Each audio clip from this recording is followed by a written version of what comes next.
Omega receives the Zeron Crystal. The three humans moved towards the door of the control room.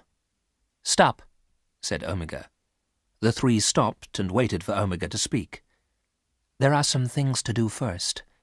Do not bring a Zeron Crystal into this room until you have prepared me." "Prepared you?" asked Garth. "What do you mean?" "I have already told you," answered Omega. "Zeron crystals are harmful to robots. You must prepare me to receive the crystal." "And how do we prepare you?" asked Varon. You, Varon, are the only person who can do this. "Why me?"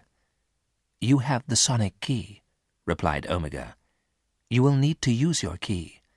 Here, in my right side, there is a small compartment. You must open it with the sonic key." Omega touched his right side with his arm. "Inside this compartment," Omega went on, "you will see a white control switch. This switch is locked in the on position. You must use your sonic key again. Unlock the switch and set it to the off position." "Is that all?" asked Varon. "No," replied Omega. "When the switch is at the off position, you must put the Zeron Crystal inside the compartment. Then you must close the compartment." "And when that is done, will we have enough power to get back to Zeron?" asked Miranda. "We will have enough power to go anywhere in the universe," was Omega's reply. "Wait a moment," said Garth. "I remember that compartment. When we stole this ship, we made the owner program Omega to obey our commands. He opened his compartment and turned that switch to the on position, and he locked it there." A loud humming noise came from the control panel. The blue light on the display screen was flashing brightly. "Danger, danger," said the ship's warning system. 10 minutes of power in life support systems." "If I do not get the Zeron Crystal," said Omega, "the three of you will die." "I don't like this," said Garth. "I don't trust Omega." "But he's a robot," said Miranda. "He can't tell lies, and he can't do harm to human beings." "Time is passing," said Omega.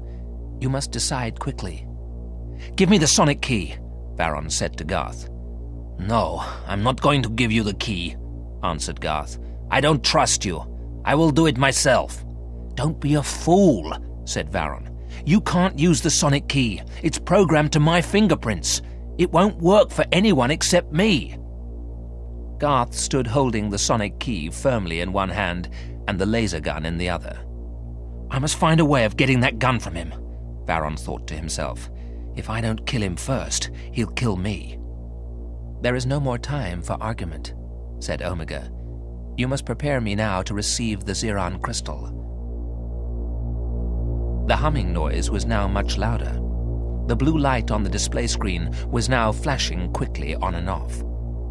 Garth slowly handed the sonic key over to Varon. He stood back a little, but he still held the laser gun in his hand. It was pointing at Varon. Omega raised his right arm away from his side. Varon pointed the key at Omega's right side. He pressed the button and held it firmly.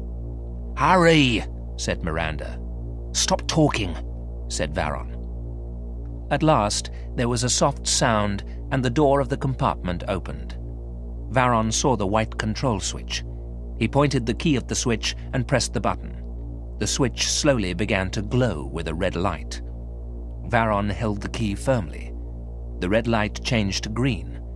It was now locked in the off position. "Omega is now ready to receive the Zeron Crystal," said Varon. "Let's get it quickly." The three of them hurried out of the control room. In a few minutes they were back. Varon was carrying the small box with the Zeron Crystal inside. He opened the box and lifted out the crystal. Garth and Miranda looked at it closely. "It's beautiful," said Garth. "And it's valuable," added Miranda. "It was mine," said Varon. "Now I'm losing it." "Hurry," said Miranda. "When we get back to Zeron, we'll all have one." Varon placed the crystal inside the compartment. He pointed the sonic key and pressed the button. The door of the compartment closed with a soft noise. A green light glowed on Omega's side, then faded. "We've done it," said Varon. "Now let's see what happens."